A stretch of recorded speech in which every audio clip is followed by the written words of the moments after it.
Baik, terima kasih atas kesempatan yang diberikan. Kami dari kelompok 7 akan mempresentasikan materi kami, yaitu optimasi performa jaringan senar optik yang efisien untuk smart city. Pertama kami akan memperkenalkan diri kami. Perkenalkan, nama saya Jonathan James Junior Ruben dengan NIM 230244172. Perkenalkan, nama saya Fadil Sukradim dengan NIM 230244175. Perkenalkan, nama saya Roberto Kirwa dengan NIM 230244174. Perkenalkan, nama saya Fikola Tuayam dengan NIM 230244171. Saya Dewisena Samade dengan NIM 2364173. Nah, sebelum masuk lebih dalam, saya akan menjelaskan terlebih dahulu apa sih peran strategis serat optik dalam smart city. Nah, dalam perkembangan teknologi digital yang pesat mendorong beberapa kota di dunia, termasuk dalam Indonesia, untuk mengadopsi konsep smart city. Nah, konsep ini menekankan pada memanfaatkan teknologi informasi dan komunikasi untuk meningkatkan efisiensi layanan dan untuk meningkatkan kualitas hidup masyarakat. Nah, untuk mendukung sistem serat optik ini memerlukan infrastruktur jaringan komunikasi yang andal, cepat, dan efisien. Nah, salah satu teknologi yang sesuai untuk memenuhi kebutuhan tersebut adalah jaringan serat optik. Jaringan serat optik memiliki keunggulan signifikan dibandingkan dengan media transmisi data lainnya, seperti kecepatan transfer data yang tinggi, ketahanan terhadap gelombang elektromagnetik, dan kestabilan sinyal dalam jangkauan yang lebih luas.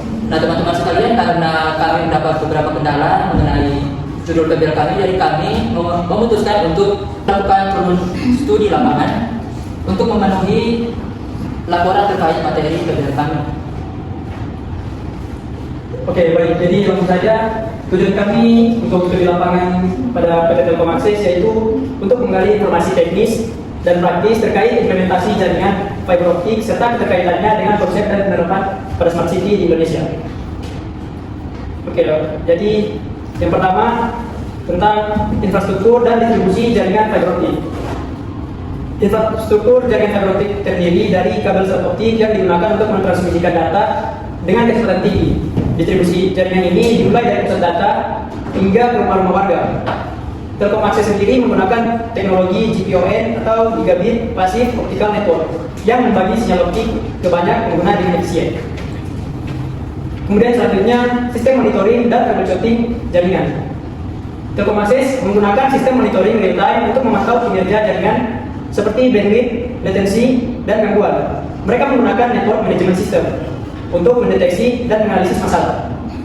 Jika terjadi gangguan, tim teknis bisa langsung melakukan troubleshooting baik dari jarak jauh melalui sistem maupun langsung ke lapangan. Baik, terima kasih. Kita lanjut pada implementasi smartphone. Dalam studi lapangan kami mendapatkan bahwa hasil wawancara kami dengan penyedia akses Telkom mengenai implementasi smartphone. Perlu kita ketahui bersama, dalam smart city ada beberapa komponen di dalamnya. Salah satu komponen utama adalah smartphone, dan kami memberikan pertanyaan atau wawancara kepada penyedia layanan dan tentang smart city. Pertanyaannya adalah apa mereka pernah melakukan uji coba atau simulasi implementasi smart city dalam lingkungan yang mereka lakukan. Nah, mereka memberikan jawaban mereka telah melakukan uji coba mengenai implementasi salah satu komponen utama dalam smart city, yaitu smartphone.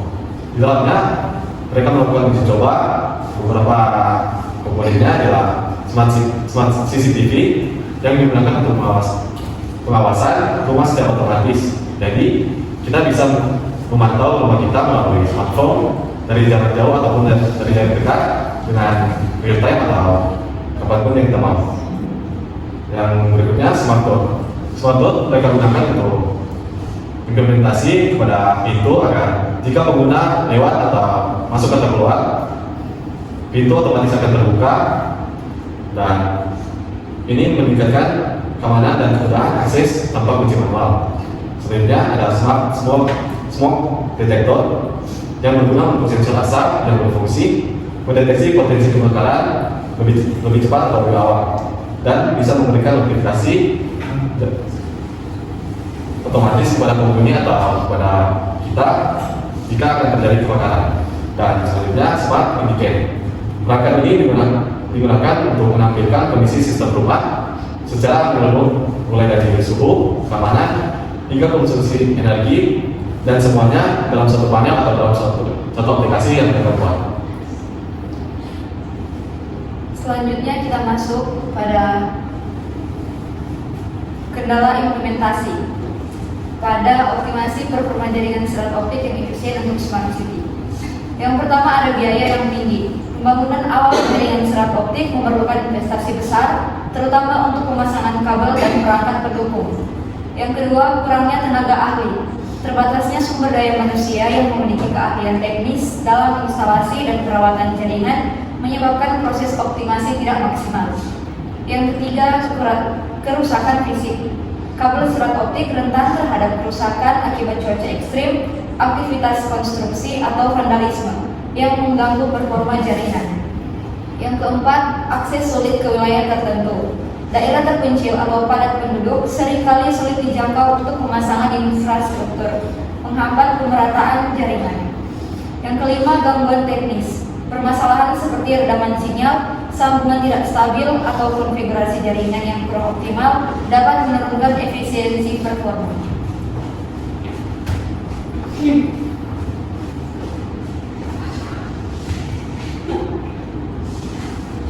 Selanjutnya kita masuk dalam solusi dan cara pengembangan. Seperti yang kita ketahui, kendala utama dalam pengembangan smart home adalah biaya yang tinggi dan literasi digital masyarakat yang masih rendah. Untuk mengatasi masalah biaya, solusinya antara lain menggunakan perangkat IoT yang murah seperti ESP32 atau Raspberry Pi yang fungsional namun terjangkau. Pemerintah atau pengembang perumahan dapat memberikan subsidi atau skema cicilan untuk perangkat smart home dasar seperti smart lampu dan sensor keamanan. Integrasi smart home dalam program KPR juga dapat menjadi solusi jangka panjang. Sedangkan untuk rendahnya literasi digital, solusinya adalah edukasi masyarakat melalui pelatihan, sosialisasi atau workshop tingkat desa atau RT. Penyebaran konten edukatif seperti video tutorial dan infografis dalam berbahasa lokal agar lebih mudah dipahami. Pembangunan rumah contoh smart home sederhana sebagai sarana belajar langsung bagi masyarakat. Selain itu, kolaborasi dengan universitas dan startup lokal dapat mempercepat inovasi dan adopsi teknologi ini. Sekian penjelasan dari kami mengenai materi presentasi kami tentang optimasi performa jaringan serat optik untuk smart city. Baik, kami buka sesi tanya jawab. Jika ada teman-teman yang ingin bertanya, dipersilakan. Oke, terima kasih atas kesempatan yang diberikan. Saya perwakilan dari kelompok 5. Pertanyaan saya, apa tantangan terbesar dalam mengoptimalkan jaringan fiber optik di lingkungan smart city? Baik, saya akan menjawab pertanyaan dari kelompok 5. Tantangan terbesar dalam mengoptimalkan jaringan fiber optik di lingkungan smart city adalah biaya pembangunan yang tinggi, kerusakan fisik akibat lingkungan atau aktivitas manusia, serta keterbatasan jangkauan di daerah padat atau terpencil. Mari kita lanjut ke pertanyaan berikutnya. Oke, baik. Saya perwakilan dari kelompok 2 akan memberikan pertanyaan pada kelompok 7, yaitu mengapa jaringan fiber optik lebih dipilih dibandingkan teknologi lain untuk mendukung smart city? Oke, baik. Jadi saya akan langsung menjawab pertanyaannya, yaitu karena fiber optik memiliki kecepatan tinggi, kapasitas besar, latensi rendah, dan tak gangguan elektromagnetik, sehingga sangat cocok untuk mendukung kebutuhan data tinggi di smart city. Baik, untuk pertanyaan terakhir. Baik, saya dari kelompok 6 ingin bertanya, bagaimana cara meningkatkan keandaian jaringan fiber optik di kawasan smart city?